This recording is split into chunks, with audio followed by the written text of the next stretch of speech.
Imagine a Battlefield game that fixes almost every complaint from 2042. Better gunplay, incredible destruction, and sound design that puts you right in the middle of the chaos. That's exactly what recent leaks from an Asian playtest are showing us. But there's one critical component that might derail everything if DICE doesn't solve it before launch. Let me take you through what we've just learned about Battlefield 6. This past Friday, DICE expanded their Battlefield Labs playtesting to include players from Asia for the first time, particularly in China. And predictably, despite the NDAs, gameplay footage quickly appeared online, most notably a 52-minute video showcasing 2 different maps and modes that gives us our most comprehensive look yet at where this game is headed. The most striking thing about the footage is immediately apparent: the atmosphere. Players testing the game on the Capstone map in Tajikistan captured footage of anti-aircraft tanks with spinning radar dishes firing into the sky at jets and helicopters. The sound design is nothing short of phenomenal, creating an immersive battlefield that feels alive in a way the series hasn't managed in years.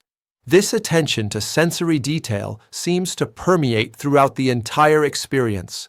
The 2 maps shown in these leaks offer contrasting environments. Capstone features mountainous, snow-covered terrain in Tajikistan, while Battery presents an urban environment set in Gibraltar. Both were played in Conquest mode, giving us a look at traditional Battlefield gameplay rather than the breakthrough mode we'd seen in previous leaks. Let's talk about how the actual combat feels. The time to kill is significantly slower than in Battlefield 2042, which most players will appreciate. It's not too slow, but it does give you a fighting chance when caught in the open.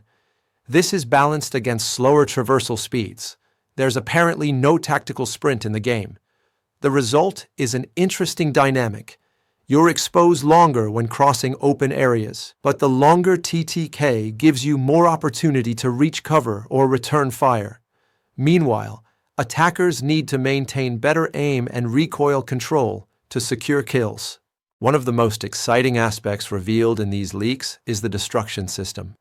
It's not the level everything approach of Bad Company 2, but something more strategic. Upper floors and windows can be completely destroyed with a single RPG round. The entire wall just collapses. This seems intentionally designed to counter window camping. However, ground-level walls often remain indestructible even after multiple RPG hits, preserving essential cover and map flow. The weapon customization system has received a significant upgrade as well. It resembles the Delta Force Gunsmith, featuring a simple interface where you select attachments from boxes connected by lines to your weapon. What's most impressive is the level of detail in the statistics, not just the basics like damage and rate of fire, but technical details including reload speed in seconds, bullet velocity in meters per second, headshot multiplier, and even ADS speed at approximately 250 milliseconds. This addresses a long-standing community request for more in-depth weapon stats within the game, rather than forcing players to consult external websites. But here's where things get concerning. While the infantry gameplay is shaping up nicely, vehicle mechanics, particularly aircraft, seem extremely rough and unfinished. The handling of attack helicopters and jets feels very similar to Battlefield 2042, which is puzzling considering how much effort DICE has put into addressing other community complaints.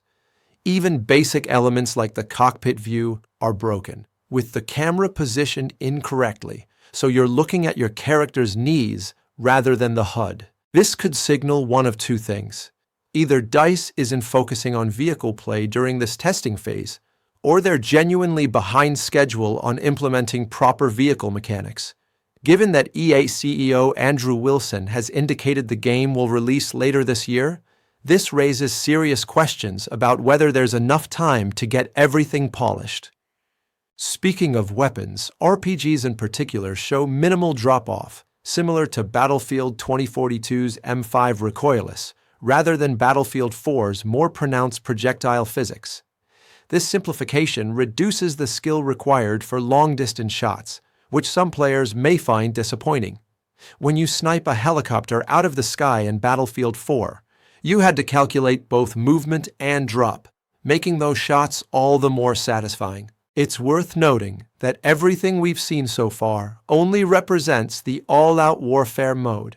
We still haven't glimpsed several other components, including the mysterious gauntlet mode, the Battle Royale option, Portal, or the single-player campaign, which has been confirmed to be a traditional, linear experience unlike Battlefield 2042's multiplayer-only approach.